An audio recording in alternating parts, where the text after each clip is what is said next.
Buenos días a todos, bienvenidos al Departamento de Ciencia de Materiales de la Universidad Politécnica de Madrid.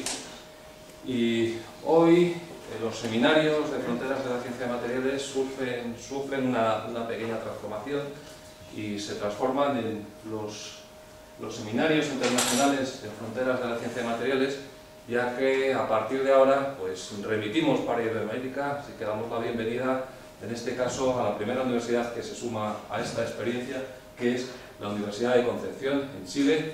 Tengo que agradecer muy especialmente al profesor Héctor Pesanti, porque ha puesto un gran entusiasmo para sumarse en esta iniciativa, y también a Richard Zapata, que ha sido la persona que nos ha servido de enlace y que nos ha puesto en comunicación. Espero que en las próximas semanas más universidades se vayan incorporando. Desde aquí, mi más cordial bienvenida.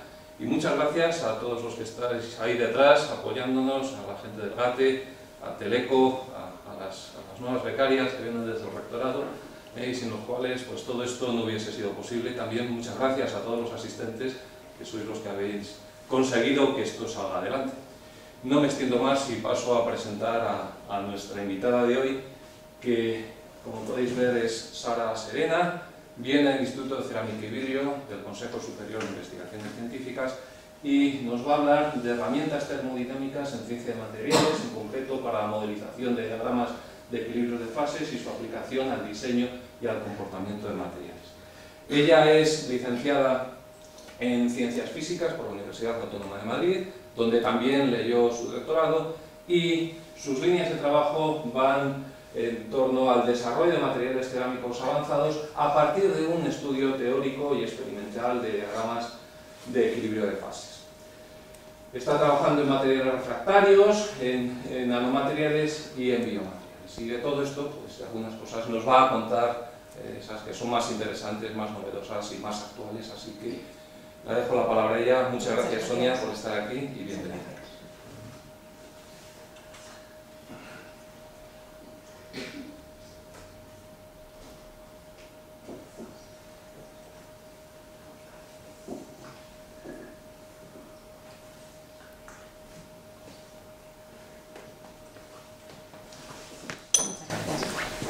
Bueno, primero de todo, buenos días a todos, muchas gracias por asistir a la presentación de esta charla relacionada con la termodinámica aplicada a la ciencia de materiales. Ante todo, dar las gracias al profesor José Ignacio Pastor por invitarnos a participar en esta serie de seminarios, y repito a todos por asistir a ellos. Bueno, pues vamos a empezar. En un entorno como en el que estamos, pues vuelvo a decirlo, pero es evidente que en ciencia de materiales nos encontramos con materiales complejos en un entorno complejo. El material complejo por sí mismo, pues basta tener en cuenta pues, materiales como los que se utilizan para herramientas de corte, o materiales en acerías o componentes de automoción, o incluso en el caso de los biomateriales, y además hay que tener en cuenta el entorno complejo en el que se encuentra el material. En el caso de los biomateriales con el cuerpo humano, pues nacería, pues, bueno, a modo de ejemplo, los procesos de corrosión, etc. En este sentido, pues es muy útil contar con diagramas de equilibrio de fases, que en realidad pues, son la representación de la combinación de fases estables en un sistema en función de la temperatura, presión, incluso campos magnéticos y composición, o presiones parciales de gases o atmósferas diferentes. ¿Por qué? Porque es muy útil hacer una relación entre los componentes de nuestro material y los constituyentes del sistema que estamos estudiando, y entender el entorno como su influencia en nuestro diagrama de equilibrio de fase en función de presión, campos eléctricos, temperatura, etc. En este sentido, pues está muy claro que uno se alegra mucho cuando encuentra un diagrama de equilibrio de fases en el que basar su experimentación y la interpretación de los resultados que encuentran en sus materiales, porque le ayudan tanto en su diseño como en el comportamiento durante su conformado, en los procesos de reacción, sintetización que dan lugar al material final, y le permite prever y analizar el comportamiento en condiciones de trabajo. Por tanto, repito, uno se alegra mucho cuando encuentra un diagrama. Sin embargo, la otra realidad es más complicada. Y a modo de un ejemplo muy básico, si quisiéramos estudiar o obtener materiales de circona que son materiales cerámicas tienen muy buenas propiedades mecánicas porque aprovechan un proceso de reforzamiento por transformación de fase. Pues si quisiéramos explicar, estudiamos primero los polimorfos del óxido de circonio y nos basta con un diagrama de equilibrio de fases de un componente y tenemos como variable X la temperatura y como variable Y la presión. Y veríamos los distintos polimorfos, el cambio de volumen asociado a cada transformación, la temperatura y presión de transformación, etc.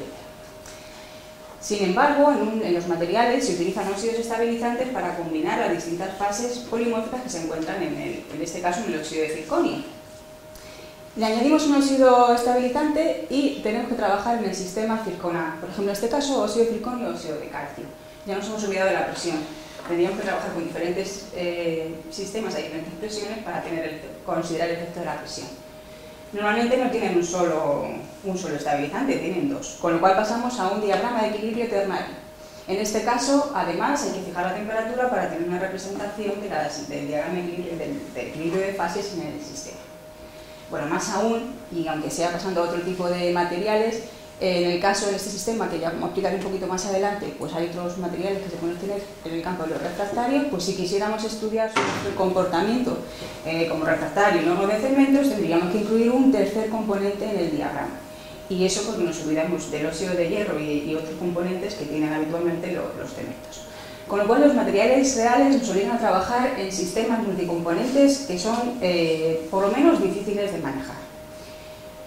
Y eso cuando los podemos manejar, porque en la mayoría de en muchos casos, y para eso investigamos, es verdad, no existe un diagrama de equilibrio que comprenda todos los componentes del material con el que estamos trabajando. Bueno, en nuestro instituto tenemos bastante experiencia en la determinación experimental de diagramas de fases y es un proceso largo, tedioso, que exige mucho esfuerzo tanto de horas de trabajo como de costes para hacer los experimentos. Entonces, frente a esta situación, una opción que aparece es la metodología CALFA, que es, a medida que aumenta, como digo, el número de componentes y la dificultad de determinación de diagramas, pues aparece la idea de calcular los diagramas de equilibrio de fases. En este sentido, los diagramas de equilibrio de fase nos ayudan en dos vertientes. Por una parte, si el sistema está incluido en una base de datos termodinámica, podemos, como veremos a continuación, calcular el diagrama de equilibrio de fases en las condiciones de composición, presión y temperatura que determinemos. Con lo cual nos facilitaría la interpretación de nuestros resultados en función de las variables que nos interesen. Y por otro lado, si no está incluido en una base de datos termodinámica, podemos hacer extrapolaciones bastante fiables a temperaturas, presiones, composiciones que no están en la base de datos, pero que son las que nos interesan, con el fin de facilitar y conducir la experimentación dedicada a determinar el diagrama de equilibrio de fases que nos interesa. Más aún, el siguiente paso es hablar ya de una simulación en ciencia nuclear relacionada con una termodinámica computacional. En los últimos años no solo se habla ya de diagramas de equilibrio de fase y de situaciones de equilibrio, sino que se van combinando con cálculos relacionados con la difusión y la simulación de materiales que ayudan a comprender procesos de calentamiento, reducción, reacción, etc. Como digo, se habla ya de una termodinámica computacional, más de un diagrama de equilibrio de fases. Bueno, como es de esperar, no es algo que surgiera de la noche a la mañana. Se fueron desarrollando estos métodos a lo largo de todo el siglo XX y se intentaron calcular, por supuesto, relacionados con sistemas de metales, que es donde primero hay diagramas de equilibrio de fase y cálculos teóricos en diagramas de equilibrio de fases. Y bueno, pues en la primera mitad del siglo XX pues se llega a la conclusión de que es posible, de que es necesario. Empiezan a surgir computadoras capaces de resolver las ecuaciones a las que se llegan para calcular diagramas de equilibrio de fases. Ya en los años 70 se desarrollan bastante los métodos de cálculo numérico y empiezan a sentarse las bases del método CALFA, como el cálculo de la energía libre de Gibbs a partir de un modelo para el compuesto, para la fase con la que se está trabajando, y se va avanzando en la necesidad de unificar metodologías, criterios, etc. El gran boom de estos cálculos y de estos métodos pues está asociado al boom de los PCs. Hoy en día pues casi en todos los rincones hay un ordenador con capacidad de cálculo suficiente como para hacer este tipo de cálculos que a continuación os trataré de enseñar un poco.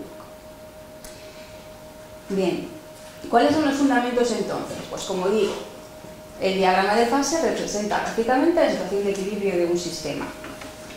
Y el equilibrio es la configuración de fases que hace mínima la energía libre de Gibbs de ese sistema. Con lo cual, para calcular el diagrama de equilibrio de fase, hace falta calcular las funciones de energía libre de Gibbs de las fases implicadas. ¿En qué se basa? Pues la modelización termodinámica, aunque la palabra sea un poco... Bueno, está tomada directamente del inglés y la verdad es que es así como me va a salir a lo largo de la charla, así que evitaré confusiones. ¿En qué se basa la modelización termodinámica? Pues en describir la energía libre de Gibbs de las fases del sistema en función de la descripción físico-química que tengamos de sus fases. Teniendo en cuenta tanto la descripción química de los mismos, los componentes que tenga la fase, su proporción, la cristalografía, si existen o no polimorfos, las unidades estructurales que constituyen la fase y, por supuesto, pues teniendo en cuenta toda la información termodinámica que exista sobre la fase, que haya la base de datos o que tengamos nosotros, o relaciones de fase por la determinación experimental de equilibrios, etc. Lo que se consigue entonces es pues, una función de G, en función de la temperatura, presión, composición, variables generales. Y bueno, a lo largo de la charla en realidad voy a restringirme a sistemas condensados, con lo cual la presión la voy a obviar normalmente.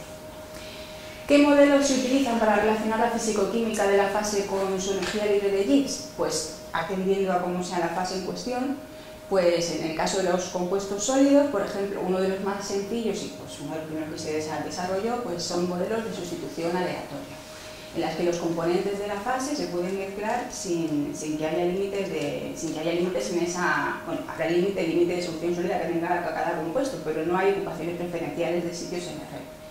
Otras fases, como las típicas espinelas, pues sí que tienen una ocupación diferente, con dos sitios diferentes a ocupar por los cationes aluminio y magnesio, y los aniones se modelan en otra red.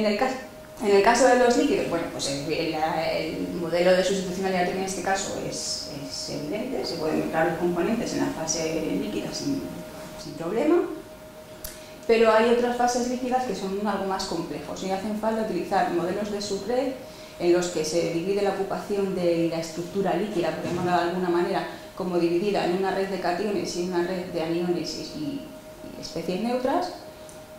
Y bueno, pues entre ellos, para mencionarlos, pues están modelos de subred, modelos celulares, que pondremos algún ejemplo, y modelos denominados cuasi químicos, que consideran otras aproximaciones. La forma más general de tener la expresión de energía libre de Gibbs de una fase es entenderla dividida en contribución de tres términos. Una energía libre de Gibbs debida a la mezcla de la fase, relacionada con la contribución con la contribución a la G de cada uno de los componentes a la fase. Normalmente se pueden encontrar en las tablas, y si se trata de una fase en la que no es estable el compuesto, hay que calcular un parámetro para calcular la estabilidad de red en esa fase. Y tienen expresiones pues, de este tipo, las expresiones habituales que hay en las bases de datos. El siguiente término sería la contribución del término entrópico, relacionado con el desorden que implica con el aumento de la entropía debido a la entrada de un componente en la red del otro componente. Y un tercer término que es la energía libre de Gibbs de exceso de la fase, y que tendría en cuenta la desviación del comportamiento ideal, que sería siendo cero, y tiene en cuenta, está relacionado con la interacción química entre los componentes una vez que están formando parte de la fase. Bueno, en relación a este término, y en un modelo, la primera aproximación que se puede hacer, que es un modelo de sustitución aleatoria, pues tenemos los comportamientos más típicos y más habituales, sobre todo en sistemas metálicos. A medida que aumenta la interacción entre los componentes, pues aparecen más términos a considerar la energía libre de Gibbs de exceso de la fase. Entonces se pasa de una solución ideal cuando no hay contribución a una solución regular cuando la interacción se puede modelizar con unos parámetros de este tipo, de A más B por T, o un modelo subregular cuando es necesario tener en cuenta términos relacionados con la diferencia de composiciones. ¿Cómo se calculan los parámetros para la energía libre de Jade que nos interesa? Pues teniendo en cuenta los datos experimentales y con el lema de reproducir la máxima cantidad de datos experimentales con el menor error. Y por tanto, esto es un proceso de optimización de los parámetros.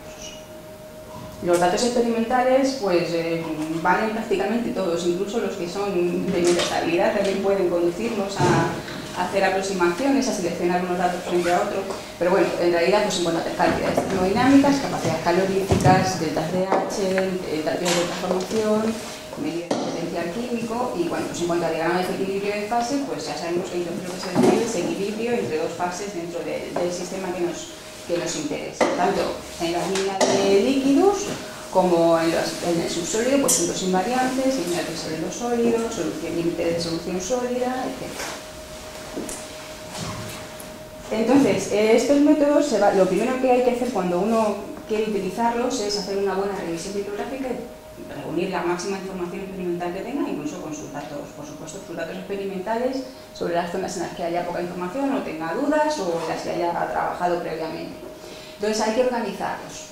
Y organizarlos atendiendo a su precisión, exactitud, asignando por supuesto los errores experimentales que tienen asociados y atendiendo a su reproducibilidad, confianza, asignándoles un peso durante la optimización. En cuanto a los métodos de cálculo de los parámetros, pues son los básicos, no me puedo entretener porque entonces necesitaría otra charla para poder explicar los métodos de cálculo que hay. Pero bueno, se basan generalmente en el método de ajuste por mínimos cuadrados o basados en el principio de máxima verosimilitud. Y son, como digo, cálculos numéricos. Pero quiero decir iterativos, se resuelven de forma iterativa. ¿Qué conseguimos con una función de G ajustada a los datos experimentales?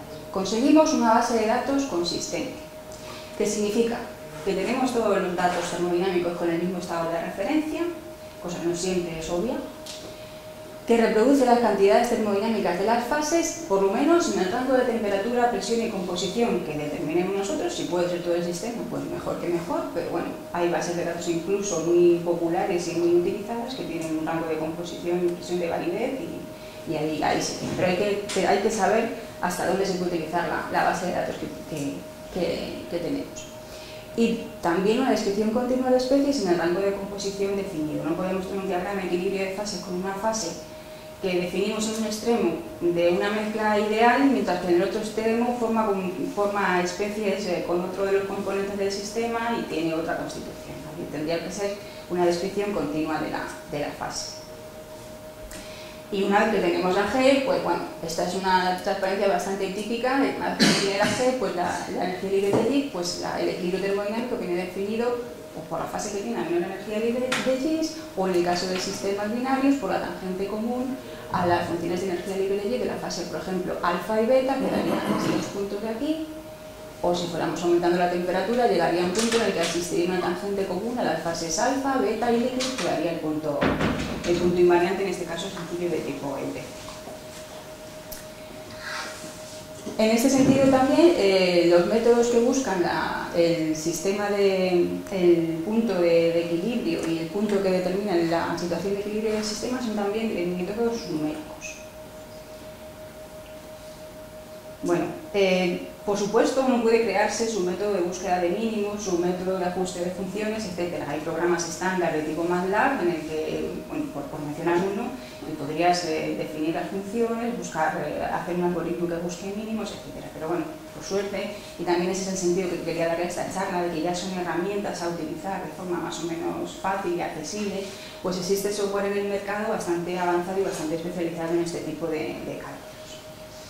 Bueno, por mencionar algunos, pues he puesto los que son más populares. FAT6, que es uno de los primeros que surgió, es una mezcla de dos de los más populares que había inicialmente, desarrollado en Canadá. Otro de los más clásicos es el MTData, desarrollado en el Reino Unido. Y, como digo, sobre todo tienen bases de datos termodinámicas, bases de datos para sistemas metálicos. Algunas son también potentes para sistemas cerámicos, me refiero a sistemas cerámicos en óxidos, por la formación profesional, en sistema cerámico normalmente nitruros o óxidos en general, y compiten normalmente en varios puntos. Compiten en la potencia de sus bases de datos, o sea, van avanzando en cuanto a potencia de bases de datos y las bases que ofrecen al cliente, que en realidad es el investigador. Los modelos que utilizan para describir las fases, que intentan que sean cada vez más realistas y más avanzados. Y también los métodos de optimización de los parámetros. En ese sentido, que son los últimos uno de los últimos que han aparecido, son bastante beligerantes en buscar el mínimo y en insistir en que su método es el mejor para obtener el mínimo absoluto que define la función de energía y que define el equilibrio entre dos fases del sistema. Y bueno, pues también en conseguir una interfaz amigable con el usuario. En el instituto, estos son los que utilizamos en el instituto. Termocal, que es un programa muy potente desarrollado en Suiza y que llevamos utilizándolo ya prácticamente 10 años, o 8 o 10 años, y que bueno, pues cada vez ha ido desarrollando un software más amigable y permite tanto el cálculo de funciones de energía libre de JITs de las fases, como el cálculo, por supuesto, de diagramas de equilibrio a partir de las funciones que tienen una base de datos que crea el usuario o que tenga el programa. Este software es muy accesible, aunque no permite la optimización de los parámetros y la propuesta de nuevas funciones, pero sí que tiene bases de datos bastante potentes. Intentaré poneros un ejemplo del tipo de cálculos que se puede hacer con él. Este tiene un entorno muy amigable. En este programa, en el Termocal, es verdad que el cálculo de funciones todavía sigue siendo para expertos, no es directo su uso. En cuanto a las bases de datos, pues bueno, solo quiero poner un ejemplo del tipo de organización y del tipo de bases de datos que hay. Este es un concreto del FlatSage. Bueno, pues por ejemplo, en este caso, pues de óxidos, de soluciones sólidas en óxidos y de líquidos en este sistema. Normalmente, si no está explícito que se trabaja en el sistema, es que no está el sistema completo calculado, sino algunos de los binarios, octonarios, incluso cuaternarios. O en el caso, en otra base de datos, pues están descritas sales, etc. O lacto, por supuesto, esta es equivalente a una tabla llana, que vienen a sustancias puras de muchísimos compuestos puros, o algunas están dedicadas a metales, aleaciones, otras a soluciones sólidas, que son bastante interesantes y en las que nosotros vamos a empezar a trabajar, estamos empezando ahora a trabajar con ellas. Y bueno, pues otras específicas de cementos, de sales, etc. Cada uno debe buscar la base de datos en la que están los materiales que le interesen. Me gustaría contaros varios ejemplos, pero son complejos y no sé hasta dónde llegaré. Los he puesto aquí todos seguidos para que os hagáis una idea del tipo de cálculo y de simulación que se puede hacer con ellos y bueno, hasta donde llegue, ahí estaremos, ahí llegaremos. El primer ejemplo que he seleccionado, que es el sistema circonaca-magnesia, ya os hablo de él Ángel Caballero en una charla que vino a dar antes en los seminarios de Fronteras de la Ciencia. Y bueno, pues a modo de ejemplo, pues os presentaré un poquito brevemente los resultados del cálculo, presentarlo como una base de datos y cómo se puede aplicar al diseño de materiales, como ayuda a seleccionar composiciones y a simular procesos de reacción. En segundo ejemplo, elegí un sistema que, aunque parece ternario, es incluso cuaternario, con aplicaciones en biomateriales, y como un ejemplo de cómo se pueden obtener estimaciones fiables con unos modelos sencillos y a sistemas bastante complicados, sobre todo dedicado al diseño de experimentos y más que como final, que es que en este caso, en este ejemplo sería una aplicación final, aquí como una aplicación dedicada al diseño, a la obtención del diagrama de equilibrio de fases. También me gustaría mostraros un ejemplo que relacionado también con el cálculo de sistemas de fosfatos, que son, también enseñaros un poco que es una técnica que tiene su complejidad.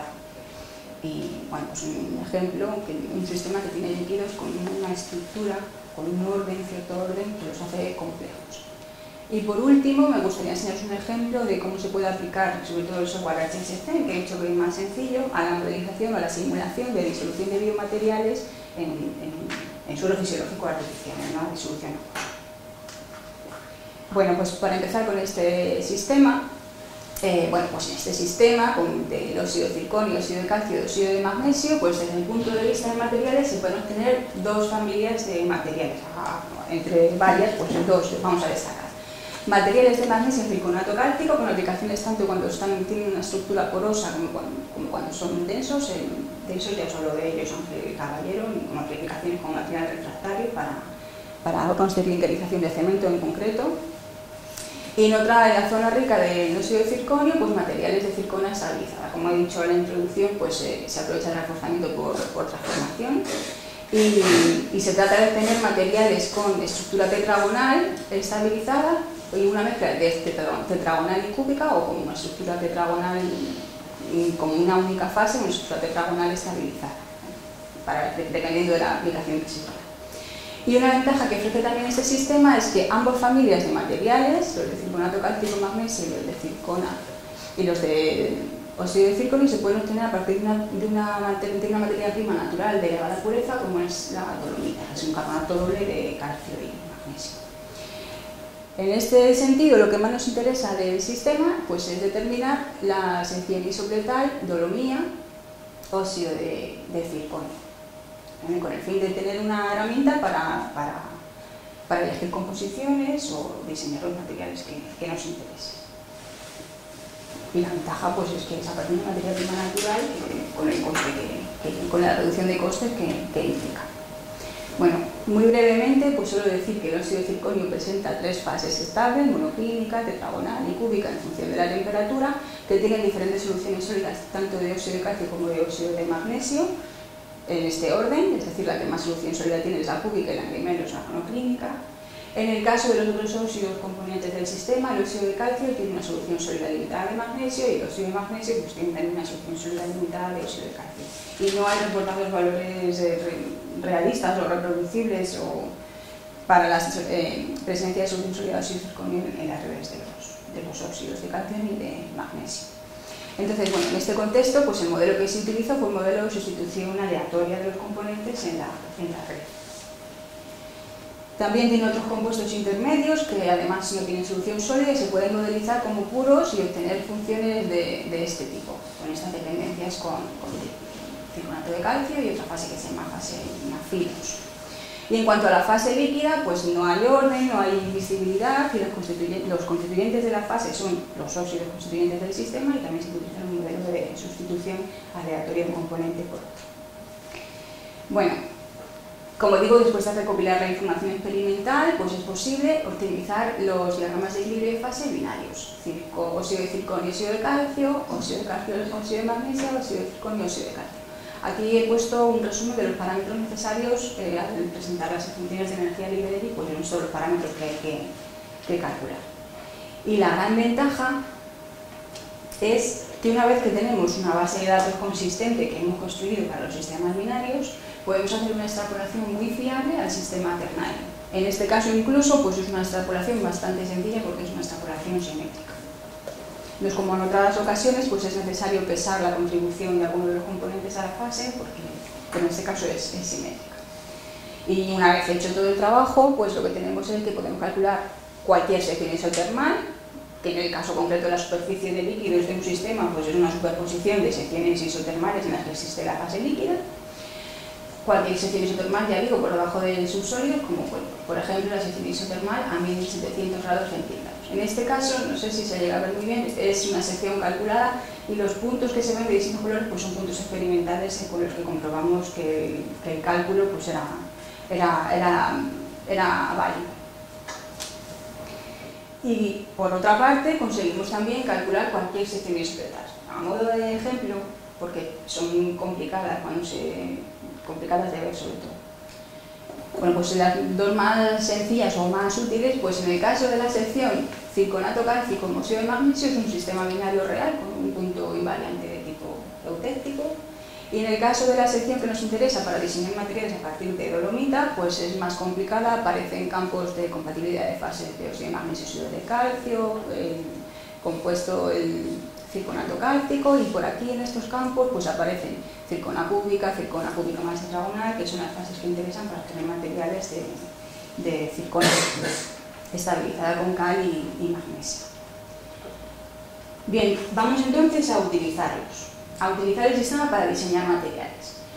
Una de las cosas que nos planteamos, fueron varias, pues fue obtener materiales estabilizados de circona cúbica con una microestructura fina, por así decirlo, evitando que crecieran los granos y obtenerlos con una microestructura que fuera, ya digo, controlada y fina. Con lo cual, lo que nos planteamos es, calculadas las secciones sobre tal, ¿qué composición elegimos para controlar el crecimiento de grano de los materiales de circona cúbica que queremos obtener? Bueno, pues si nos fijamos en el diagrama, la composición aquí que hemos puesto 8Z, pues es la que presenta fase de circona cúbica, que es este campo de aquí, a menor temperatura, a una temperatura de 1300 grados. Con lo cual esa es la que formulamos para el material que queremos obtener. Ya seleccionamos la composición. Vamos entonces a chequearlo, vamos a ver si es verdad que conseguimos una fase de circona cúbica a 1300 grados y vamos a ver también qué proceso de reacción tiene lugar entre la dolomía, ya una vez descompuesto el carbonato, y el óxido de circonio. Bueno, en esta parte de aquí pues es un detalle a menores temperaturas de la sección isotermal y en realidad pues aquí está situada la composición que queremos estudiar y lo que nos planteamos fue seguir la reacción entre los componentes mediante termodifracción de neutrones de alta temperatura. Aquí está puesta como variable el tiempo, pero se fue calentando la muestra, la variable debía ser la temperatura. Es una colección de difractogramas de difracción de neutrones a medida que aumenta la temperatura del material y se van formando las fases. Reacciona el óxido de circonio en fase monoclínica con el óxido de magnesio y de calcio, formándose circona tetragonal, cúbica, etc. Bueno, pues ya que tenemos el cálculo termodinámico, podemos simular el camino de reacción de esta composición. Entonces, de acuerdo al diagrama, a medida que calentamos la temperatura, veríamos aparecer las fases de circonato cálcico, la fase Phi2 que se llamaba, y a partir de alrededor de antes de los 1000 grados empezaría a reaccionar la circona monoclínica y se obtendría circona tetragonal. Y posteriormente la circona tetragonal transformaría en circona cúbica, que es lo que pretendemos obtener, de forma que a 1300 grados ya todo sería circona cúbica. Bueno, pues esto es el resultado de la difracción de neutrones a alta temperatura. Aquí se puede ver cómo evoluciona la intensidad de los picos de la fase circona monoclínica y que efectivamente alrededor de los 1000 grados comienza a reaccionar transformándose en circona tetragonal y esta alrededor de 1065 grados empieza a reaccionar dando lugar a circona cúbica, con lo cual estamos simulando bastante bien el proceso. Lo que no hemos observado es la formación de este compuesto ni de circonato cálcico, porque este compuesto tiene una energía de activación bastante alta y hay que esforzarse para sintetizarlo, es difícil de sintetizar. Y el circonato cálcico, por otra serie de experiencias que teníamos, hasta 700 grados tampoco se forman en el material. Pero en cuanto a las transformaciones de fase de la circona, pues están bastante bien simuladas. Y bueno, pues por último, pues los ensayos estáticos, pues también observamos que a 1200 grados las muestras presentaban una mezcla de circona monoclínica y circona tetragonal, mientras que a 1350 pues ya presentaba una mezcla de circona cúbica, que es como lo habíamos calculado. Bueno, voy a pasar ahora a otro ejemplo, que como he dicho, en este caso lo que me gustaría ilustrar con este ejemplo es el uso de los métodos de cálculo para obtener extrapolaciones fiables a diagramas complejos y poder dirigir la experimentación. En este caso, que es una de las últimas líneas en las que estamos trabajando, donde llevamos también alrededor de 5 o 6 años, una cosa así, en biomateriales. Bueno, pues uno de los materiales, de los muchos que hay biocerámicos, pues son biomateriales que tienen fases de fosfatos cálcicos, silicatos cálcicos y magnésicos, por ejemplo. Desde el punto de vista del equilibrio de fases, pues no hay que olvidar que estamos trabajando en un sistema cuaternario. En un subsistema, si tenemos en cuenta solo el fosfato tricálcico, esta fase del silicato de calcio, magnesio, diásporo, bolastonita y fosfato. Dióxido, bolastonita y fosfato tricálcico. Sería una sección de este diagrama cuaternario.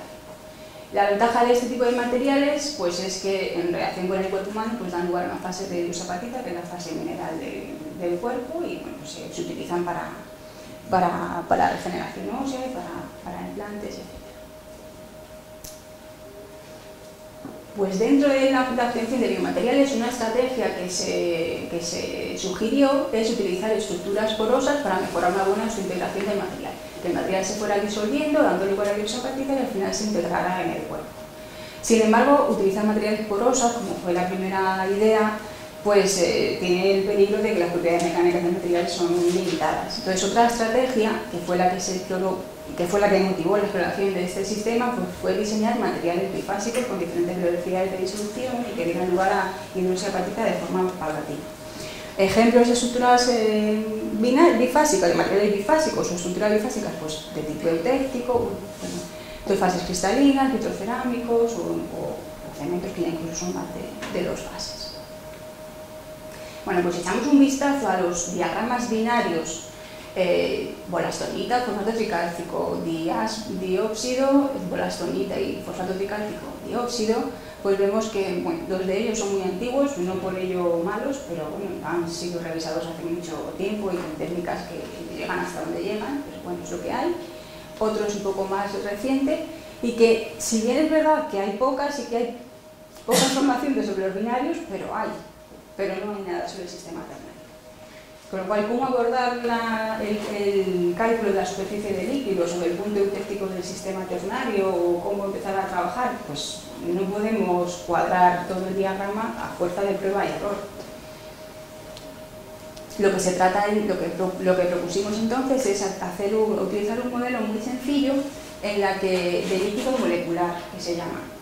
Que bueno, pues cada contribución a la fase líquida de las 3 fases, bueno, sería esta expresión, no voy a pararme a describirla. Calculamos los 3 sistemas binarios y extrapolamos también con un modelo simétrico al sistema ternario. Bueno, como ejemplo del cálculo, pues calculamos la superficie de líquidos del sistema y para que veáis que bueno, efectivamente fue utilizada en la experimentación del sistema, pues calculamos una sección a 1363 grados, es una temperatura un poco rara, pero es la temperatura experimental, la que leía el termopar. Y está la sección calculada a esa temperatura. Y los puntos experimentales que están marcados con símbolos, pues corresponden a la aparición de diferentes cálculos, diferentes campos de equilibrio de fases, de 2 fases como este, de 3 fases como este, de líquido, fosfato tricálcico y bolastonita, de fase vítrea, y coincidían bastante bien con el cálculo que habíamos hecho. Con lo cual, pues fuimos capaces de elegir los puntos experimentales con los que íbamos a trabajar. El otro ejemplo que os quería mostrar, para ilustrar un poco que es accesible pero también tiene su complejidad, está relacionado con sistemas basados en hidróxido de fósforo y también en la línea de los biomateriales. En este sentido, pues aparte del fosfato tricálcico que he mencionado antes, dentro del sistema cal-fósforo hay otros compuestos que también tienen propiedades bioactivas y que se podrían utilizar como biomateriales. Pero es verdad que los biomateriales no utilizan fases puras, se intentan incluir otros elementos en solución sólida para mejorar sus propiedades de integración, de osteoconducción y mejorar las propiedades del material. Eso da lugar a la aparición de campos de fases en los que coexisten distintos polimorfos del fosfato tricálcico con distintas propiedades de disolución y de bioactividad. Además, como he mencionado antes, en el caso de la circonal no se utiliza un solo óxido modificador, se utilizan bastantes, normalmente ternarios, y en nuestro caso, en lo último que hemos trabajado nosotros, se trabaja con óxidos como el óxido de zinc, el óxido de magnesio el óxido de zinc y el óxido de magnesia simultáneamente. Entonces decidimos que había que ponerse manos a la obra y empezar a calcular de verdad sistemas con fases que tenían fósforo, que tenían hidróxido de fósforo. En cuanto al diagrama de equilibrio de fases, también la información está bastante limitada. Había mucha información relacionada con las fases fosfato tricálcico y fosfato tricálcico, como digo, por su aplicación en biomateriales, pero relacionada con el diagrama, pues bastante poca.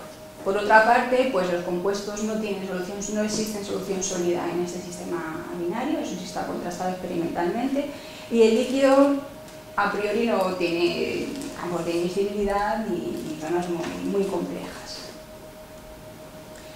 En cuanto a las fases sólidas del sistema, que son, pues hay distintas estequiometrías para distintos compuestos, algunos de ellos, como el fosfato tricálcico, tienen distintas fases polimórficas, pero estaban bien establecidas sus estructuras cristalinas, y en las bases de datos más habituales pues estaban descritas las propiedades termodinámicas de la mayoría de las fases. Se han puesto dos compuestos intermedios con estequiometría 2 de calcio, 1 de pentóxido de fósforo y 1 de calcio, 2 de pentóxido de fósforo. Pues esos no estaban y tampoco había en las bases de datos una función de energía libre de Gibbs para la fase de fosfato tetracálcico. Como digo, estos compuestos intermedios había muy poquita información experimental, pero estaban bien caracterizadas su estructura y estaban bastante relacionadas su estructura con una mezcla de estructura de metafosfato y de pentóxido de fósforo. Entonces, la forma, como además había poquísimos datos experimentales, pues la primera aproximación que hicimos pues, fue calcular su energía libre de Gibbs como mezcla estequiométrica de metafosfato de calcio y de pentóxido de fósforo, y añadiéndole un parámetro de primer orden. En el caso del fosfato tetracálcico sí que había muchísima información experimental en distintos rangos de temperatura, como veremos un poquito más adelante, y pudimos optimizar una función con bastantes parámetros para este compuesto. No necesitamos recurrir a combinaciones de fases que hubiera previamente. En cuanto al líquido, para modelizar la estructura, por hablar de manera, de los líquidos del sistema de fosfato, recurrimos a la descripción que había de los vidrios. No hay que olvidar que el líquido, pues el vidrio es un fundido subenfriado y que en cierta manera reproduce la estructura que tiene el fundido a alta temperatura. Y en ese sentido, pues las unidades estructurales que se pueden observar en los fundidos de fosfato pues son de grupos que se utilizan en la nomenclatura de grupos Q, y este número está relacionado con los oxígenos puente que existen alrededor del fósforo. En este caso hay 3 oxígenos puente, 2 oxígenos puente, 1 y 0. Están relacionados con las especies. Este sería el pentóxido de fósforo, de forma que los vidrios de pentóxido de fósforo son una red tridimensional de tetraedros de fósforo. Esta especie está relacionada con el metafosfato, esta especie con el pirofosfato y esta con el ortofosfato de calcio. Bueno, en este caso el calcio, pero que todos los fosfatos. Y a medida que se va incluyendo un óxido modificado en la red, se va rompiendo la estructura, van disminuyendo los oxígenos puente y van apareciendo las distintas especies en el líquido. Matemáticamente, ya digo, solo para que se vea la complejidad, en este caso lo mejor fue utilizar un modelo de líquido iónico, en el que los cationes ocupan unas posiciones de una subred y los iones, los aniones de las especies neutras ocupan la otra. Y estos parámetros de ocupación de cada una de las subredes pues se ajustan para ajustar la carga, para que se quede la neutralidad de carga. Pues acuerda esas ecuaciones son así. La contribución de cada especie pues, por su carga. La expresión que hay que calcular para la función de energía libre de Gibbs del líquido pues es esta mezcla. Por identificar rápidamente los términos, pues estos serían los términos de mezcla que hemos descrito al principio, de contribución de cada compuesto, de cada componente a la fase líquida. Este sería el término entrópico, los términos entrópicos, y la energía libre de Gibbs, en este caso, pues hay que calcular energía en... aquí está más desarrollada, aquí. Habría que calcular las interacciones entre los distintos aniones de esta red en presencia del cation calcio en la otra red, que serían estos parámetros de aquí. Bueno, esta sería la contribución a la mezcla y estos son los parámetros de exceso a calcular. En definitiva, los parámetros a optimizar pues serían estos que están aquí marcados. Bueno, como resultado de la optimización, después de tener en cuenta los datos experimentales que recopilamos, pues estas son las funciones de energía libre que calculamos para los compuestos intermedios estequiométricos que dije al principio. Y este es el caso, en el caso del pentóxido de calcio, pues había, como digo, bastantes datos experimentales y en este caso pues está comparada la función de energía, el delta de G de reacción para esta reacción, esta es la calculada y estos son los distintos datos experimentales con distintos errores cuando se dan, que no siempre se tiene el cuidado de darlos. Y bueno, pues este es otro caso, otra reacción que implica también al tetrafosfato de cálcico, pues cómo se compara con los datos experimentales y los datos calculados.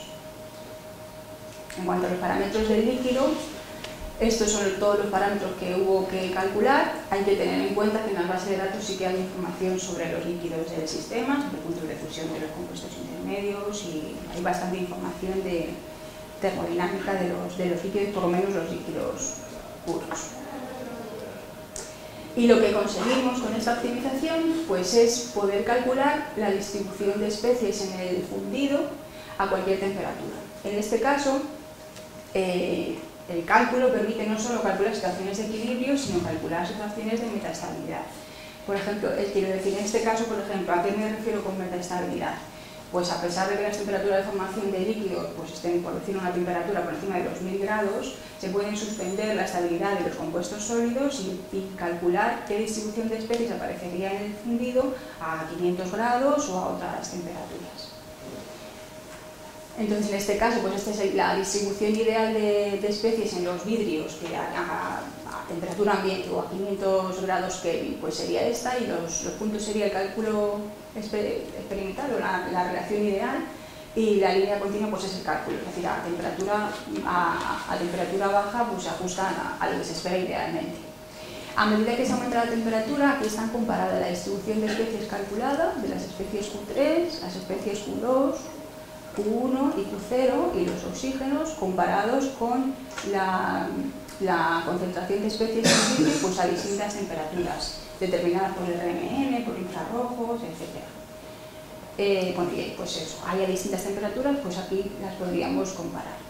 Con lo cual, pues podría ser bastante útil para analizar el comportamiento de vidrios y de vidrios bastante complejos.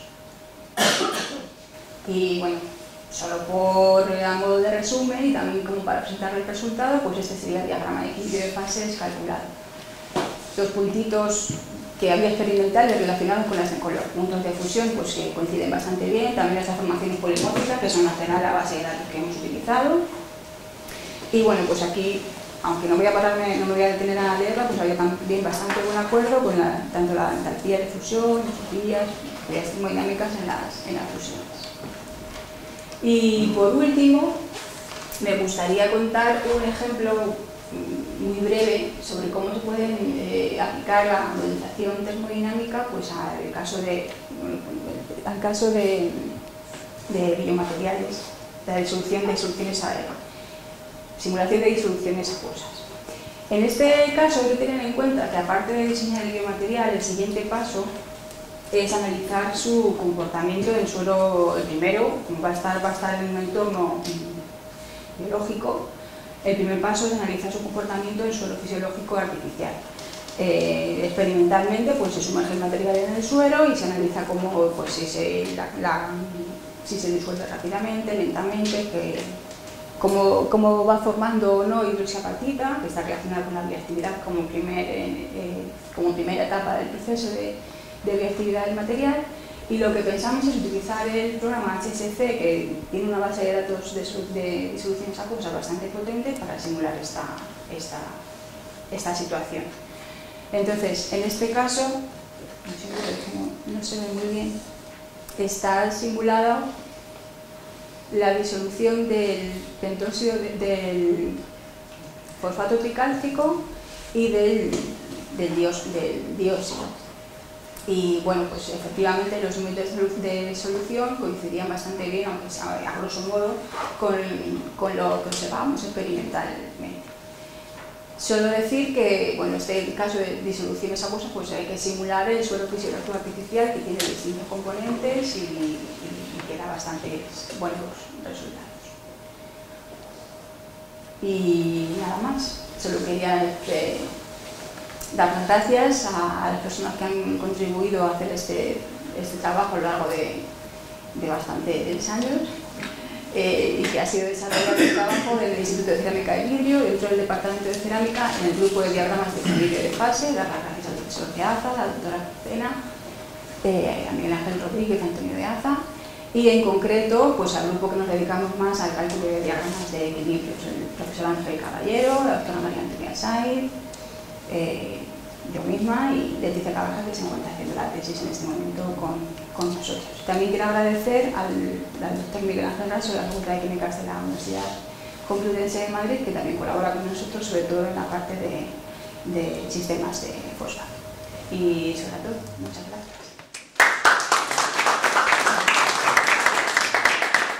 Muchas gracias, Sara. Tenemos tiempo para algunas preguntas, así que os animo a participar.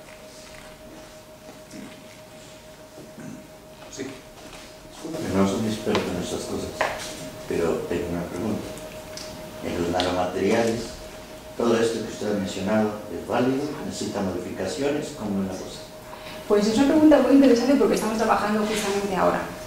La simulación que he presentado, bueno, hemos estudiado materiales para hacer materiales de silicona cúbica en dos tipos de materiales, micrométricos y nanométricos, para entenderlos. Entonces los micrométricos los obtuvimos por molinda por atrición y granos muy finos. Entonces el experimento que he presentado de termodifracción de neutrones lo realizamos para los dos materiales, para los micrométricos y para los nanométricos. Y lo que hemos visto es que en los materiales micrométricos es la simulación que he presentado. En los materiales nanométricos, la circona tetragonal, su estabilidad sí que depende del tamaño. Entonces, en ese caso, habría que incluir modificaciones en la energía libre de Gibbs relacionadas con el tamaño, relaciones con tensiones superficiales, etc. Entonces, habría que incluirlo en el cálculo de la energía libre de Gibbs. ¿Podría extrapolarse, disculpe mi ignorancia, sí, con la característica de los nanos, donde, claro, las dimensiones son muy importantes, las propiedades dependen de esas dimensiones? Y es lo que usted me está diciendo. Sí, efectivamente. Nosotros lo hemos observado experimentalmente. Lo que yo diría debe de seguir. Sí, efectivamente. Lo que mejor se simula hasta ahora con este tipo de cálculo también es lo que se ha considerado. Se miden las funciones termodinámicas de compuestos que no son nanométricos. En la base de datos no eran nanométricos. El interés de lo nanométrico aparece ahora. Con lo cual sí que hay una ausencia de datos termodinámicos corregidos a situaciones nanométricas, por entendernos, que tengan en cuenta pues, lo que tiene, por ejemplo, la tensión superficial o contribuciones de ese tipo.